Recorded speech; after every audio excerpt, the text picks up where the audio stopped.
I'm excited to announce I'm now at 300 employees. It's a pretty big accomplishment considering less than a year ago I was maybe at 100, 125. We've come a long way. My name is Stephen Pope. I'm the founder of My Amazon Guy. And in this video, I'm going to share what I've learned over the course of being a CEO and founder of an agency in less than 4 years, going from just being My Amazon Guy to becoming My Amazon Guy, 300 employees, 300 jobs strong. It's a really great article from Getlightouse blog. And in here, it talks about all the problems that a culture or a company hits when it gets to 25 employees. And one of the first things that I've really caught on to is that as a company goes from 3 people with 3 lines, you can see all the lines that are drawn, and as it goes up to 14 people, it exasperates how much information goes back and forth. There's 91 lines as soon as it gets to 14 people. And so your number one problem when you're first starting out is you can't manage everybody. After you get to around 25 employees, everything just breaks down galore, which is why one of the biggest things that I've learned is that no manager in the entire company should have more than 8 direct reports. And that sometimes means putting a senior employee with a couple of juniors. That sometimes means departments need to be cut in half continuously, right? So like the way that we structure our company at My Amazon Guys, we have a brand management team, a catalog management team, but we cut catalog into proactive and reactive measures. We have an advertising team, a search engine optimization team. Most companies don't even have that when they sell on Amazon, let alone a catalog troubleshooting team. On and on and on. There's just so many different teams you have to have, including a sales team and finance and operations. And you're always wondering, like, when do I take that one hat off, right? Like, when do I give this hat to the next guy who's going to come in and not do as good of a job as me? That's every CEO's problem, every entrepreneur's challenge to try and take on. Culture is such a big deal when running a company. And one of the most important things that I started doing in the last year was simply asking 2 questions to my employees. Do you have the tools to do your job? And in July of 2021, we got an 8.7. So I knew, hey, I had some room for some improvement there. I went and invested $1 million into technology. I went out and figured out how to upgrade our tool sets and give everybody the tools that they really needed to do their jobs. Less than 3 months later, in September of 2021, we got up to a 9.21 that you have the tools to do your job. And I was like, great, we fixed the problem. But then January of 2022, 9.34, we just kept improving it, and we kept hiring people who were a great culture fit into the organization. The next question I asked was, would you recommend working at My Amazon Guy? Significantly harder for us to improve this particular metric because we started out at a 9.3, went up to a 9.36 in September, and then January 9.4. I'll be honest, I'm surprised we improved it. And I guess sometimes it's really hard to measure success in the broader spectrum of the organization the larger it gets, right? When you're a team of 20 people, when I first started the company, I had 20 people in the basement of my home. I went ahead and finished my basement for the purpose of putting employees in there. And then one day, I think it was actually employee 13 we had in there, and we had enough cars in the my driveway became a parking lot, and the cul-de-sac was filled. And then the fire marshals kind of showed up and said, hey, you can't really run a business with this many people out of your house. And I said, you know what, that kind of makes sense. I'm sorry.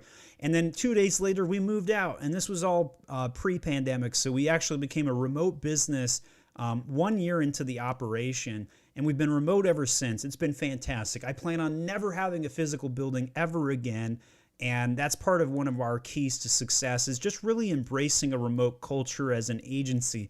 Some of the things that I haven't been able to do, though, is figure out how to have fun, right, in a culture and organization. So like at a typical big star, rock star agency, think California, New York, that kind of thing, you could have snack walls and beer Fridays. I don't drink.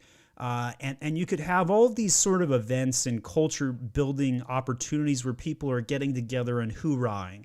Now, personally, I think most of that stuff is fake, but at the same time, I'll never know if I could do it any better. But what I do know is if I asked everybody in my whole organization, what was your favorite part about working at Amazon, my Amazon guy, and I would hear something very similar time and time again. The endless amount of support and ability to learn things. People, learn, testimonial after testimonial. We created the core values at my Amazon guy on paper about a year ago when we went through our traction and trying to go through all of that, self-implemented that myself, definitely recommend it, EOS system and whatnot. And we articulated our core values as growth, eagerness. I actually chose impatience when I first launched this core value, but in getting some employee feedback and reviews, people really do not like the connotation that impatience gives. So we rebranded that as eagerness, and we've got a beaver there to kind of support that. Strategic communication, because there's always communication going back and forth between us and clients and between each other. And the larger the organization gets, the more important that strategic communication has become. We use Asana for project management. We're constantly doing project updates and hiring project managers and success managers to make sure things are on point.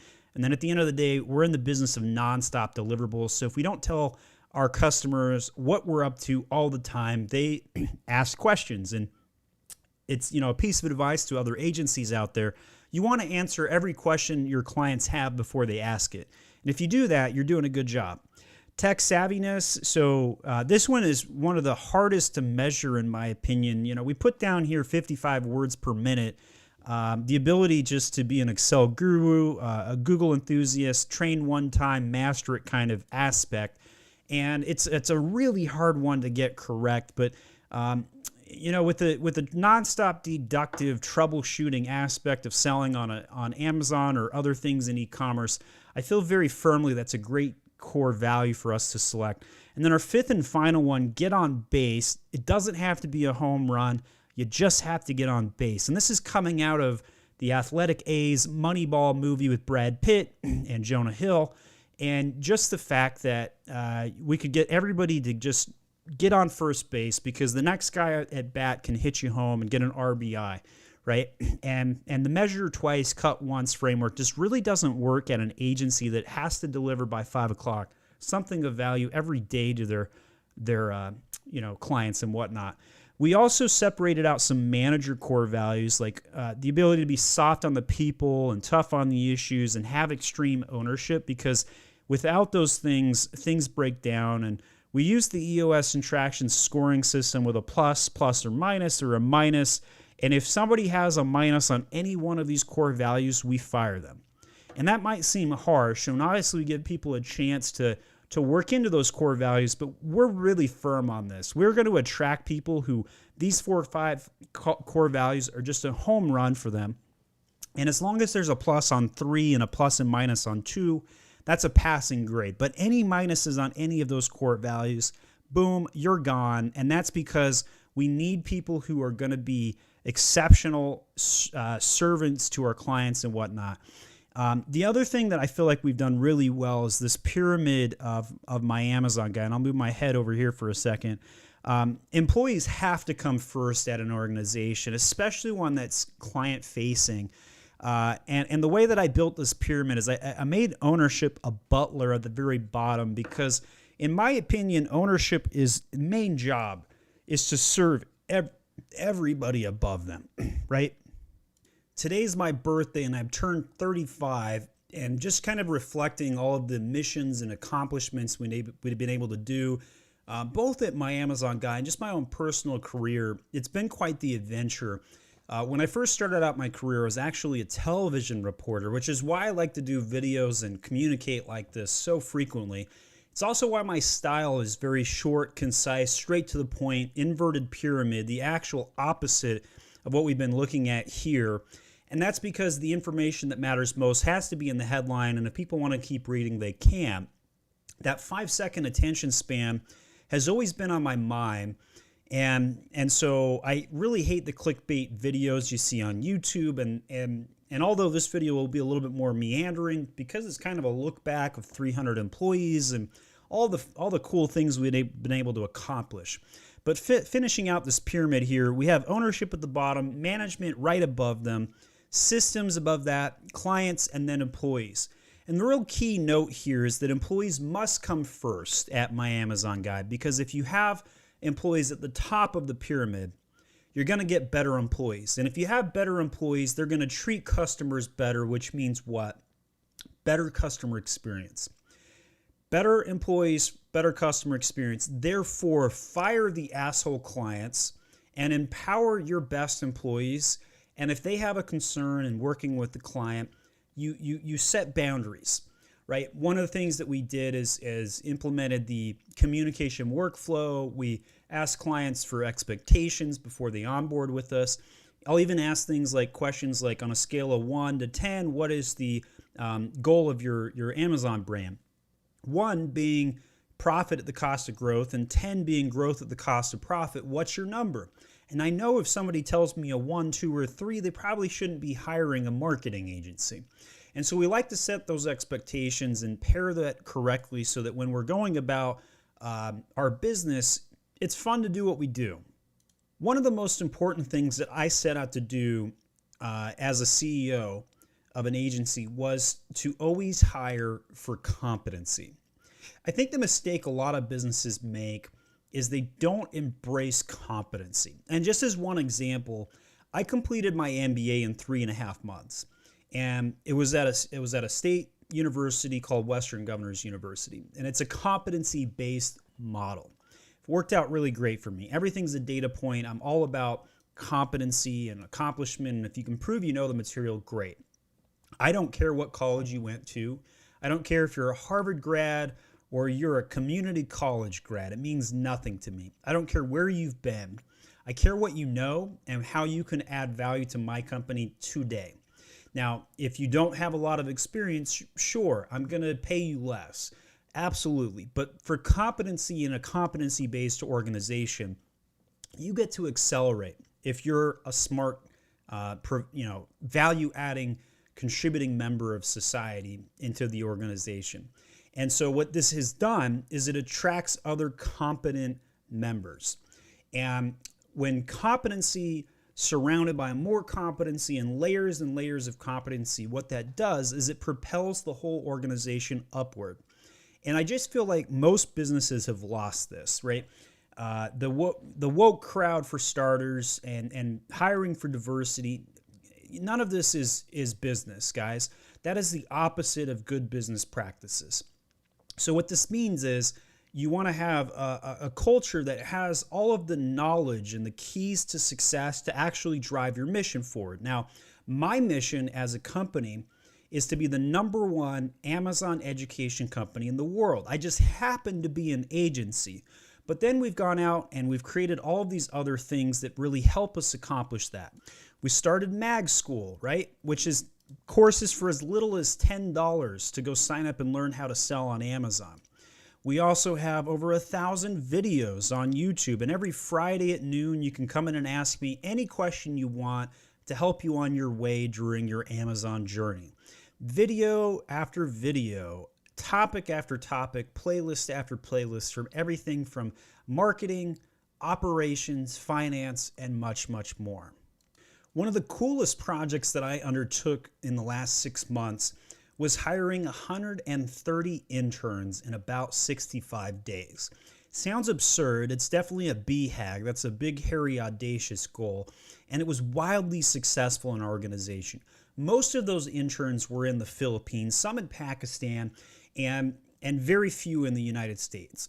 We tried to hire more in the US, but really found a much higher success rate and a willingness to adopt our culture and best practices overseas. And so as the organization has grown, we've had more and more support roles overseas, as well as our client-facing roles in the United States for like brand management and strategy and direction, and been able to build those relationships successfully.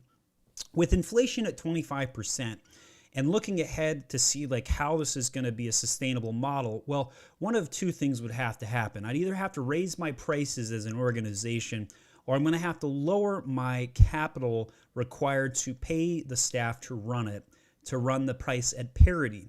And so while I think we're heading into a major depression right now, I'm sleeping easy at night because I've been able to successfully create a model with nonstop education and teaching people how to go about learning these complicated tasks on Amazon and be able to service accounts with high exceptional amounts of labor and success rates. And while I feel like the main reason people have hired my Amazon guy well up into 2021 and end of the year was to grow sales. Well, I'm looking into 2022 and I think we're off the cliff of depression. I don't think it's a recession. I think we're in a depression in the beginning of it. And we're having to rethink like a business model technique where it can't just be grow sales, grow, right? Like that's just not going to work. So one of the things that we've started to pivot towards is peace of mind. There's all these activities that you can do on the Amazon platform, and there's so many things and boxes you can check, right? It's a never-ending cycle of optimization when you're running paid media and traffic and designs and whatnot. And so we've started to pivot towards this peace of mind concept that like all of these things can be managed in one location. Even the small things like social posts where it's basically Instagram for Amazon and you can get a lot more traffic from your competitors for free and all these kinds of small things. And been testing out different quality of life that we can provide our customers. And so with a large organization last year, I thought the Amazon aggregators, when they came in and dumped like $8 billion, $11 billion into the space, I wondered for about 3 months whether I would end up working for the aggregators. They were just going to take everything over, or so we all thought, right? And here we are 15 months later, and big companies like Thrasio are laying off hundreds of employees, and they're not the only aggregator that is suffering during these times. I've never had to do layoffs, and I probably never will, because we've thought ahead on what the economic landscape is going to look like, and we're hiring up, and we're going to be one of the 5% of companies that grows during a depression because we're attracting the avatar of learning and growth and all of these mission things that we're trying to accomplish, right? Like I want to be 1,000 brands strong here in 3 years from now. And we're at like 250, 255 right now. And I think we're well on our way to making that happen. Other things that I've learned along the way include putting all information in one place. We use all Google Drives, we use Slack, and controlling information and obviously security and privacy and all that good stuff too. But just being able to access all of the SOPs, a library of directions and where to go and where to start and who does what when, and everything outlined in an organization as complex of an ecosystem as such as ours, and constantly having to rebuild it too. What's really interesting, if you Google the term culture, it's defined as the arts and other manifestations of human intellectual achievement regarded collectively. Another second definition is customs, arts, social institutions, and achievements of a particular nation, people, or social group. But I'd really like to zero in on human intellectual achievement. Achievement being the biggest keyword here. And so I think a lot of the time when people think about culture, they don't realize it correctly, right? Like you don't just have culture for the sake of diversity. You have culture for the sake to hit your company's mission to cause an intellectual achievement. And that's really important to me as I've built up my leadership staff and whatnot. I also feel like knowing yourself and who you are is one of the most important things you can do in business. 4 out of 5 of my top strengths are high drive. Do you know yours? Mine are strategic, competition, command, learner, that's the one that's not drive, and self-assurance. And I made my Amazon guy to utilize my strengths. It's obvious to the people that I surround myself with. They support me and bolster my weaknesses.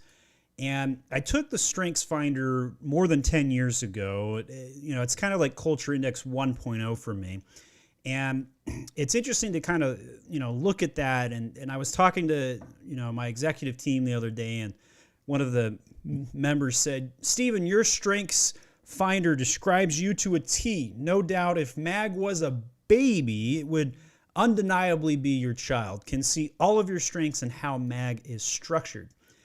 And that's a great thing, by the way. It's a really good sign that I made the company after my own image, right? That has allowed us to succeed.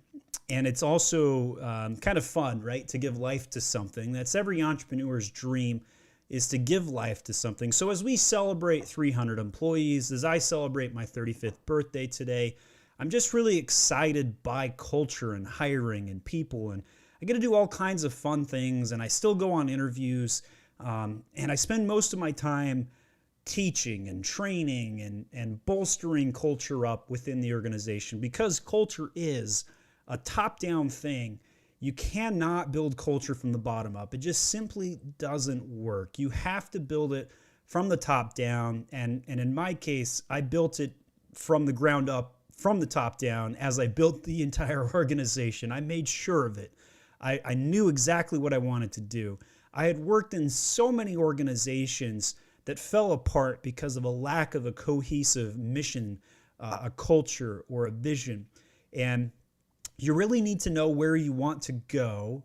You have to write it down, and you have to find the right people to get on the bus with you to go to that destination. And sometimes, I grew up in Utah, and I had to go to Maryland to find my wife, and now I live in Georgia. And sometimes you got to take a detour to hit one mission before you go to the next. And then finally, when you get to that mountain, and you're just like, this wasn't the right mountain. This is not the place.